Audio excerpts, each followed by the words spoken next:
How old are you? I am 59. And how old do you feel? I feel 38. For some reason, I've stopped at 38. My knees definitely are not 38 because they're about down to my ankles at this point. But I'm like, there are certain physical things that when I look, I'm like, whoa, okay, that is not 38. But I definitely feel a youthfulness that I didn't feel in my younger years. I mean, people say age is just a number. What does age mean to you? I mean, on the one hand, it is just a number, but then you start thinking about mortality, or you start thinking about things that are associated with age. So then you're sort of faced with this physical age, which if you've beaten your body up like I have for years, you're very acutely aware of that age. But internally, age to me is I just don't feel 59. Like when I was a kid, 60 would have felt like a grandma, And I think women in particular are getting younger in this age than they ever were, knew they could feel or be, I think. I think the world is changing that way for them. So I'm going to read some nouns that have been used to describe you. Oh. And you tell me whether you accept or reject them. Okay? Oh, okay. Icon. Oh, reject. Legend. Oh, I reject. Personality. Accept. Machine. Accept. Brand. Ooh, accept. Survivor. Accept. Celebrity. Oh, reject. OG influencer. Oh, God. I reject. Hustler. I accept. CEO. Accept. President. Accept. So what are the titles that you want applied to you at this point in your life? Well, first of all, let me address the ones that I rejected. It's not a false humility by no means. It's not my real life. It's like my day-to-day life as a mom and as a friend. When I hear those words, I sort of turn off to them, not because I'm insulted in any way. It just feels like I had nothing to do with creating that label for myself. So I think that's why I so knee-jerk reaction to those things. Because they're applied to you. They are put on you and they are projected onto you. And even if you really coveted them, you wouldn't be able to make them happen. I'm often joking with, photographers who say that this famous line of, we're going to shoot some iconic photos today. And I'm always like, let's see how that works out for you. Or I'm going to become an influencer. It's like, that's not really how it works. So that is why I have to say that. So the things that I feel proudest of are, and there's an authenticity, there is a hustle, because it's every day. And if you think it's not going to be, no matter what world you're in, you are going to be in for a rude awakening. So I love the idea that you can look at someone and say, ready for the hustle again, because it's across the board. And I think that's something young people don't necessarily all readily know, because things happen so fast in the TikTok world and in the influencer world and social media. That's not the way longevity works, What do you think would surprise people the most to learn about you? That I really am, I'm much clumsier and less put together than this. I'm always just working through things in real time, and I refuse to be completely undone by things that are difficult. So I think it may appear that I have it all together. My therapist said that to me today. She was like, I said, I don't know, but I think this person thinks I have it way together more than I do. And she was like, honey, that's the way the world looks at you. And I said, it's interesting because really the human piece to all of us is nobody's got it figured out. Everybody's scared. You pick anybody. The most accomplished, the most whatever they profess to be, there's that little kid, I think, in all of us, unless you're a complete narcissistic sociopath, which we've seen those people. I think I've been related to some of them. And they're probably scared too, honestly. I think right? they're probably more scared, Yeah. to be honest. I love hearing you say that we're all scared deep down. True. And maybe I'm projecting onto other people. I just know that I've met incredible people, and when you get to actually see the inside and you watch them second guess or be a little kid in a moment, you just go, oh God, we're all just trying to figure it out. We're all just trying to take one step at a time. So it's very humanizing to me to see. It's important for you to let people know that part of you, isn't it? It used to be very important for me to get people to see something, a thing, whatever it is, whether it's an honesty or an authenticity or it's a talent or whatever. And I've kind of gotten to this point where I'm like, I can't put that much more effort into it. I'm, going to be 60 years old. I'm still here. I feel like I'm at the beginning of a new, really exciting stage. I'm happy to still be in the game, whatever game that is. It's important for me to get out of my own way and not give everybody so much power.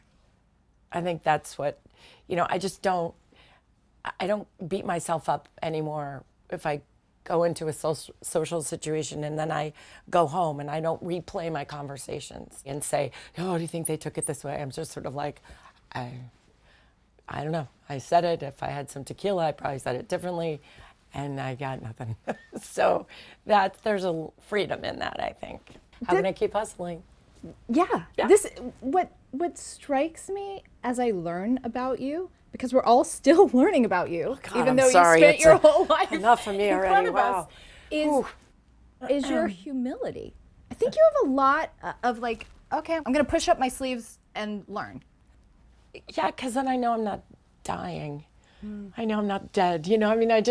I think that people that feel like they've got it all figured out, I feel bad for them, because every day you can sort of grow and learn something new. And isn't that a great way to go through life? Like, I hope I keep doing that, because nothing feels like a dead end, and I think that's probably a deep fear for me is, oh God, what if you stop growing? What if you stop learning?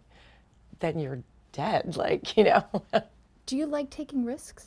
I don't necessarily love how I put myself through it, but I know myself enough that if something does frighten me, it usually means that I have to take it on, because I'm going to feel really good about myself if I get through it and survive it and don't beat myself up about it. Whether it's like saying yes to doing a one-woman show at the Carlisle, which, I had no intention of ever doing, but I knew I needed to. So I take those kinds of challenges to heart, not because I like the torture I put myself through, but because I feel so proud and good after. And that's the thing that nobody can take away from you. The public can't take it away from you. The press can't take it away from you. Judgmental people, nasty comments, like whatever it is that threatens our confidence and our foundation. I just sit there going like, go ahead, try, because I know where I went to school. I know what I've done on, you know what I mean? So I get kind of New York and cocky about those kinds of things, and I think that that's why I take risks. So when you were younger, did you feel like you had to be older? I didn't even know that that's what I was doing, but I was just always so aware and acting older. I was often in adult situations, often surrounded by adults. I didn't know that that was acting mature or older. I just knew that that was what that situation called for. So I acted accordingly. But then when I was with just my friends, I was just that little girl again. And my mom did a really good job of maintaining those two worlds for me, so that the sort of more youthful one was always available to me. I always went to regular schools. Like, I never went to professional children's schools or moved out to LA, or I was never homeschooled. So I was always surrounded by kids my own age. What kind of story do you think our society tells women over 40, over 50 about aging? By the time you get to 50, they've just completely, written you off. You're done. You are out to pasture. I think we are formidable, and that's scary. I think, yes, we're living longer. All of it points towards where we are living lives differently. But I think society says, oh, if you're not the hot 20-something at the bar, you're an old lady who's all dried up and or dentures and depends, and you've got one foot in the grave. I think that there's this whole demo in the middle that gets just overlooked. And all the women I know who are in their 50s are these extraordinary, vibrant women who are starting totally new chapters in their lives. So I think society says we're hard to monetize, or it says, if your ovaries don't work anymore, you have no value in the world, and it's just an interesting messaging. There's the sex appeal, and then it's wrinkle cream. And you're kind of like, okay, I know menopause is a good conversation, we're having it, that's great, but we're not just menopause. Those are our options, youth or menopause. There's no in between. That's kind of fascinating and interesting and full of experience and diversity. And so that to me is, I think, a narrative that has been just accepted. How has age changed your relationship with yourself? I think I've just forgiven myself more. The more I mature, I'm not chasing the same things. I don't know, I just don't feel as judgmental about myself as I used to. I used to compare myself all the time. Compare yourself to another actress, compare yourself to somebody with a body type that you will never have. Compare yourself to someone whose circumstances could not be farther from yours, but you feel the need to pit yourself up against their whatever they signify for you. And society perpetuates that.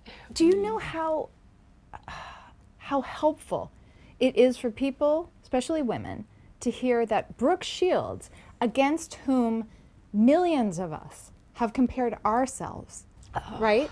That's not your fault. But do you know how helpful it is to hear that you've done that? That's so, thank you for sharing.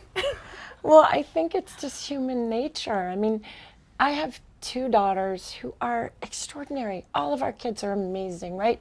And I watch these little beautiful, from the time they were babies, do it, and you watch it. And I had this trainer who kind of came to me and he goes, God, when does it start?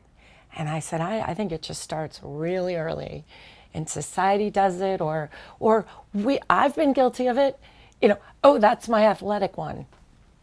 She didn't need to be named that. Oh, that's my funny one. Oh, that's my comedian. Oh, what? Really, Brooke? That's what you're going to say? No, shut up. You know what I mean? So it's we do it because that's the way our society is sort of structured. You pigeonhole, that's who you are, that's who you are. And it's changing the way we talk to our kids about it. I always hesitate to sort of say well, if I can feel this way, well, that's an even more obnoxious thing to say, because it's the truth is we all are these human beings who just want to feel good about ourselves. You know what I mean? We want to feel seen and loved. Yeah, I mean, it's so interesting, these award shows, right? They can be torturous if you sit there and you go why am I not valid enough to do that, whatever. You felt and that. I felt it my entire life. I was listening to Demi yesterday, and it's we weren't the ones that ever got awards. No, I got People's Choice Awards. The people loved me, and so that's. You get the People's Choice Award, but you wanted the Emmy, the Oscar? You just wanted to be part of the group, the cool kids, to be validated for your talent, right? It's kind of that raw. And to be so happy for someone to feel the way they felt getting a little statue, which, okay, we can talk about them and say whatever we want with how horrible they are and political, whatever. You want that medal. Do you still? I mean, yeah, of course I do. And I don't think it's going to change anything if or when or if I don't get it. But there is something that our society is organized around. Opportunity gets attached to that.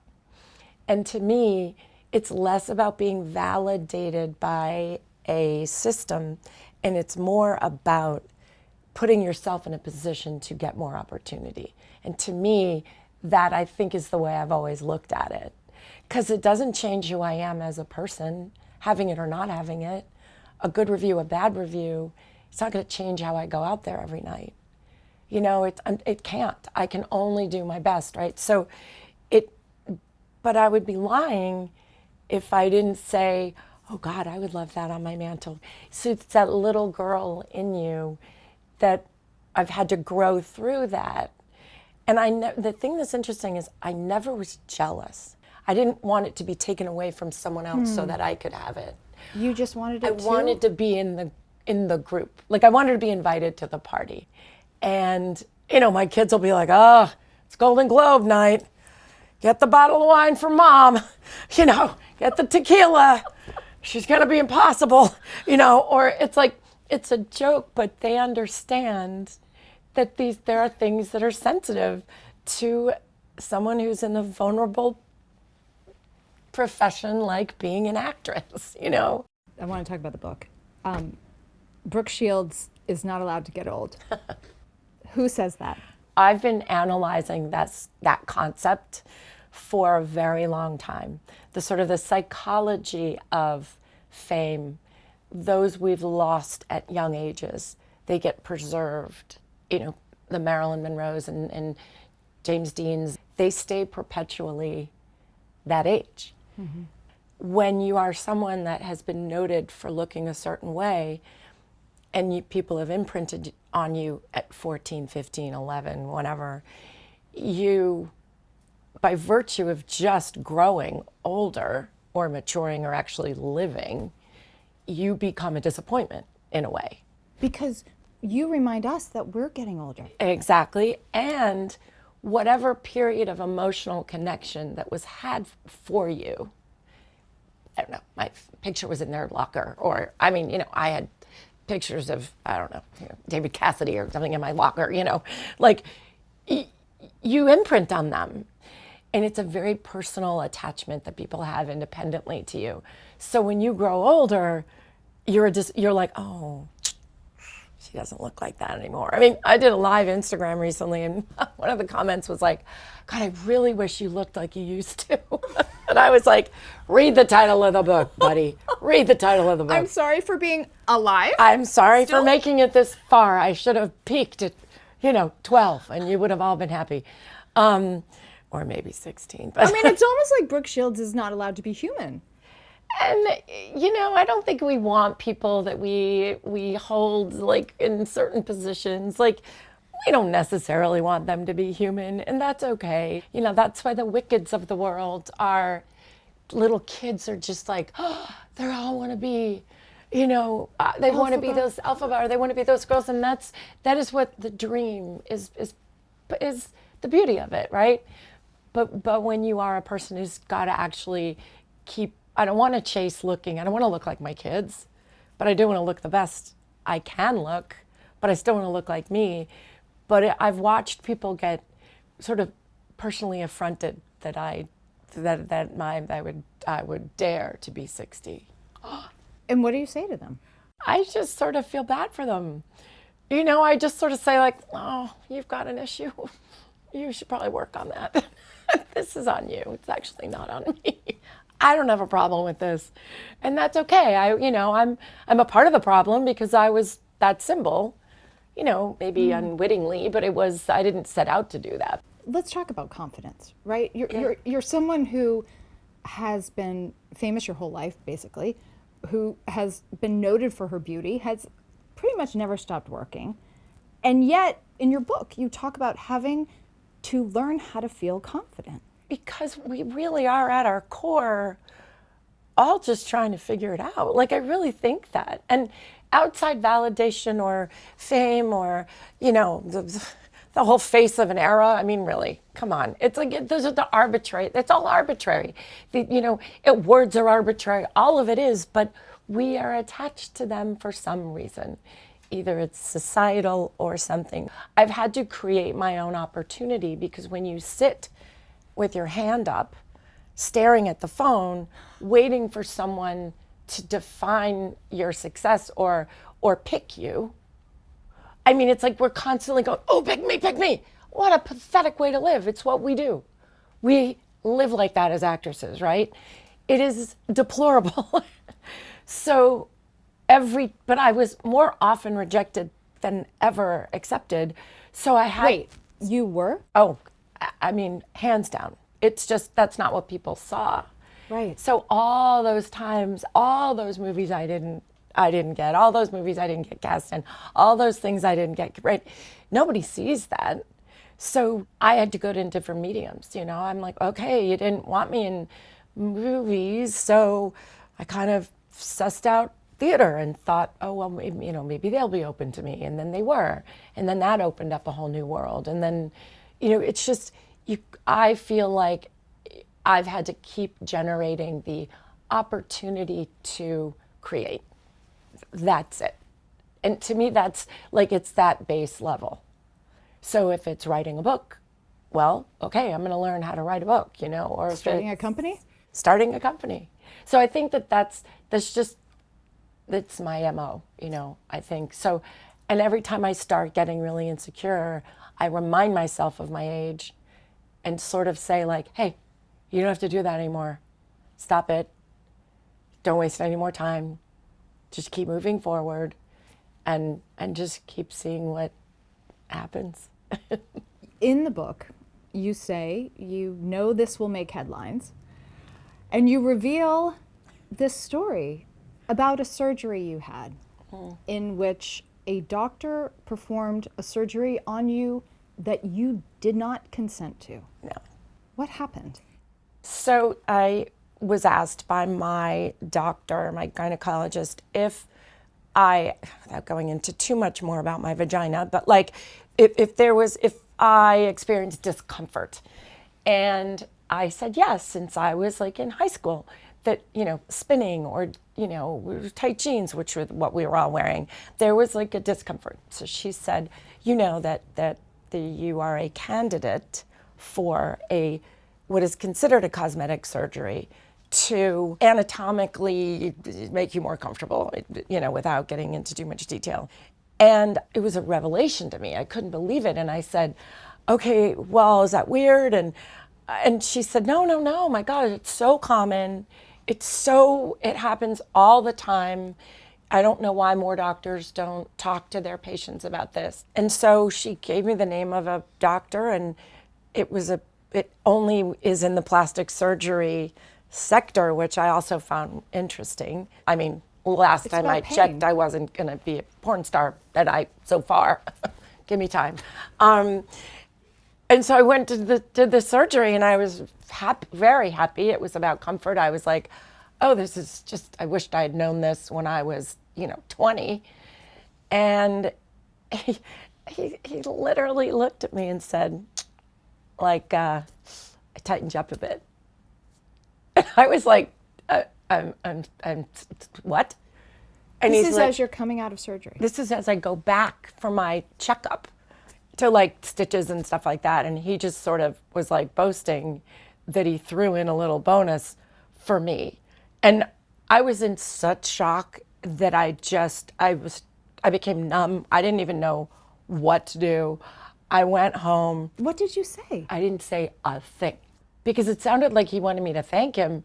And I was like, what do you mean? And he said, yeah, I said, you've had a couple kids. And I was like, okay, I had C-sections.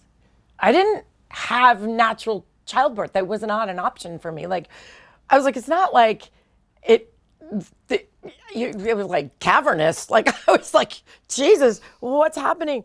I feel outrage, and I'm not you. And this was, a long time ago. And we didn't know what we could fight or complain. And to be honest, I didn't want more discussion about my vagina, to be honest. Like, the world was enough with my virginity and all that. I finally had a life and kids, and we'd finally gotten off my virginity, decades later. And I thought, oh God, Brooke, that's the last thing you need right now. I wasn't in a show. That would be the perfect time for me to become a sensation about another, like, anatomy thing. And it was like, dear God, I don't want that kind of attention. So you didn't say anything then? I didn't say anything then, and this is the first time I've said anything. And why are you saying something now? Because I have daughters, and the way they're being spoken to by their doctors is so much better than the way I was and my generation was. And there's no shame around it. And I talk to them about this stuff, and I listen to them. And the more we have those conversations with them, conversations I never had, the more progress I think we will have as women. So in writing the book, I thought, well, I can't talk about aging and not have this be a part of it. Have your daughters read the book? No, they've not read any of my books. Do your daughters know this story? Yes. What was their reaction? Well, I've got girls now who are incensed about all of it. So they want to get up on a, pedestal and shout, and so it's great because first of all, they're willing to have those conversations, and they're not embarrassed to have them with me. They're not embarrassed to ask their doctors about any personal questions they have. So that's been a really great outcome. They also get very angry for any mistreatment that they feel their mother has experienced. And I explained to them, thank you, and it's good that we're talking about it. It was a different era. We didn't know we could ask these questions. So they're very 18 and 21. They love fighting with this stuff. What made you want to start a company? You're a little bit busy. I was, oh man, sometimes I do things and I think to myself, why are you doing this to yourself? What are you, a glutton for punishment? And I never do anything that I cannot help but do. So I was really thinking about women in this era of their lives and feeling such a sense of empowerment personally, and then watching the lack of representation. And then I started just doing research and analyzing how women rise into their confidence, what a woman in this era of her life now really looks like. And I started a community. It was an online community during COVID, and we just talked about all these things. And the community grew so exponentially. And I started really realizing, after mining the community, asking them what they felt, what they wanted, what was missing, where was the white space for them. And one of the inevitable areas was hair. Hair quality, hair loss, hair thinning, luster, scalp health. All of these things were so fraught for women who were over 40 and going into their 50s. And the quality of their scalp health was something that they had never really thought of. Patchiness, itchiness, thinning, all of these things. Shine, luster, frizz, all of it. And I realized that if I kept talking to the community, I would get to know what they really wanted. I like to call us a care brand. We believe in taking problems and really going to the solution-based products, few of them, very concentrated, very small, and really dealing with how do you deal with scalp health from the root out. So we can't absorb hyaluronic acid, right? It just goes right off. So we found a way to bring it down to its smallest form, quaternized it's called. I've been in the lab, and we've put it into a substance. I love how nerdy you are about this right now. I'm such a geek about this stuff. You are in it. Because you get the answers, and you go to school. And when you go to school, you come out with knowledge, and knowledge is power. When we just started, within the first, few days, and now we're only 7 months old, we had a 20,000 person waiting list just to get onto the newsletter. What does that tell you about how thirsty this population of women is? They have felt overlooked, and that's just the truth. They're not being marketed to. And so when we looked at the white space in hair care, when we looked at other brands, they were coming from the outside in. We're sort of coming from the inside out. So I'm on Zooms. I'm with thousands of the people, thousands of our members we do this all the time. And we meet them and talk to them and hear them and take their comments and take their feedback. And we wanted to create an optimistic brand. And that is who we are as a community. That's Commence as a community. But hair care was a problem that women needed solving. So we then went scientific and went there, and we're limited. We will move on to different categories. We will not just be a hair care brand, but right now that's where we are. What has been the hardest part of being a CEO? Money raising, asking for people's money. Like I put my own money. Do you have to do that? Oh, you would be surprised. They want to have me ask. And it's interesting because I put all my own financing in it, and then we ran out of that. And then I couldn't put any more in.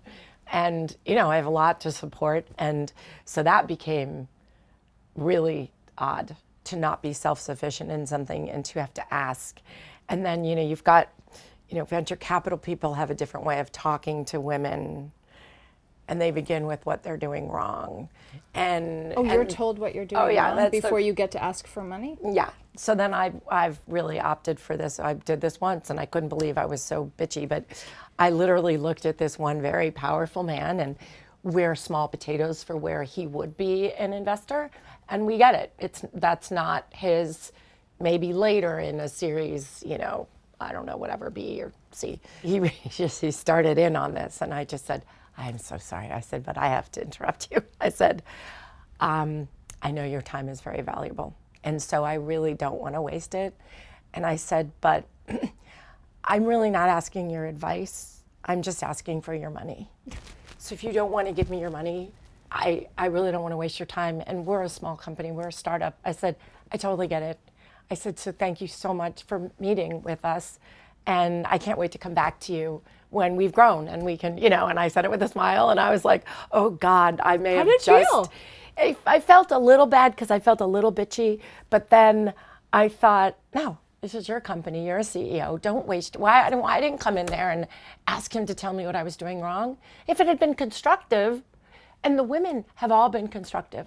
They've been like, you know what we've learned at this stage? You might want to think about doing this. And then you're like, okay, note to self, this is what we're going to do. It wasn't punitive.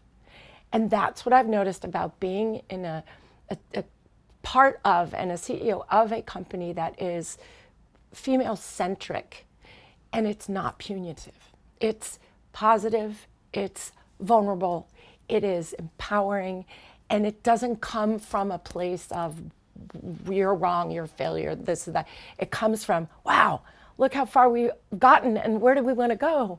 Ladies, what you teach me about you. You've got it's so positive. And it's really nice to be a part of something that is our narrative. And from that, the products are being formulated. And the hardest part is just keeping the money flowing because you have to put it right back into the company. And nobody's getting salaries yet. So at least I'm not. You've been your own product your whole life. I mean, listen, it's paid the bills. It's like I've been Brooke doing Shields it. is the product, right? I became that. Yeah. I did become that, and at a certain point, you kind of just can't fight it, and you say okay, how can I harness this? Yes. How can I make it work for me? You know, which is what it seems like you're doing at this stage of your life. Is that you're harnessing your celebrity as a CEO to create products that people need. You're harnessing your celebrity as the president of Actors Equity to help others. It feels like if there's anything worth being a famous person, it has to be to the benefit of something bigger. Like otherwise it's just weird. It's just good restaurant. It's just a seat maybe at a reservations, restaurant. right? And then you feel worse and you end up having to tip more and it's like a whole other thing. Or they give you stuff for free and you're like, oh, please, just give me a check. Just give me a check so I can do my percentage of a tip and I can just sign it and not feel guilty. And it's like, it's just the weirdest. Oh man, these are Brooke Shields problems. I know, gotta they're tell so you. weird. They're just so weird and not relatable, and they're shameful. But it goes back to opportunity, right? So the truth is, to be as recognizable as a person, it has usurped my ability to disappear in roles, be an ensemble member and have it not feel weirdly imbalanced or something. It's an odd thing that happens. And so instead of that being a source of just, you feel less than, or you feel like you just don't know really what to do with it, right? So charitable is a good place to go with celebrity because it's very helpful and necessary. And then just taking the brand and saying, how can I monetize the brand without it jeopardizing who I feel I am as a talent? And you'll see me as the star of a rom-com more than with a group of unbelievably talented, and I've been working with very talented people in every rom-com I did, but, you won't see me just kind of blending into a great ensemble cast, right? So to sort of reconcile that, I have to find a way to keep finding work that I can be creative in, but then taking the brand that is bigger, larger than myself as an actress. To be of service. And to make it worthy of something bigger than me, And what's been interesting about Commence is that those who think that I am enough of the brand, like just that the brand is going to be okay because it has me, they don't get it. That I'm a conduit to this bigger conversation, to these women, to in perpetuity. The Brooke Shields piece just gets you in the door. Then the product, the efficacy of it, the conversation surrounding it, the messaging, our mission, our vision, that then just gets helped by the brand, right? So you feed into that, but it can't just be the brand. It's not called Brooke. And those who don't understand that really just don't get it. And so it's easy for us, we've had people say, well, we've got you. I'm like, no, you do have me, but I'm only as good as the writing. I'm only as good as the brand product, the efficacy. So you have to really understand the psychology of it. And that's what I've tried to figure out. When do you rest? I don't sleep a lot. Really? I'm asleep right now. Sorry, what? It's okay. I just took a nap. Yeah, you're ready to go. Yeah. Do you? Are there people in your life who are like, Brooke, sit? Yeah, they think I'm doing it on purpose because I'm like chasing something, and it's like, no, guys, I operate at a frequency that just is, if I hit a wall, I hit a wall, and I just then sleep for 2 days or something like that, or I get sick. But I'm trying to not do that anymore. I'm trying to find just a way to kind of delegate in my own life to myself. That sounds weird, but compartmentalize I'm really good at. So what is it that you want now? Right? You've starred on Broadway. You've been the face of a generation. You've starred in movies. You're like, what is it? Let's put up the Brooke Shields vision board.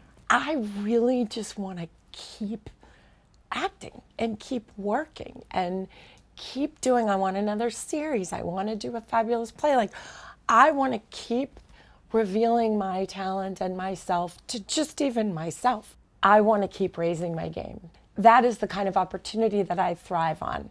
So it's exciting to me to take the word covet and not make it a bad word, to make it an inspiring word, to be like, yeah, let's see what happens this year,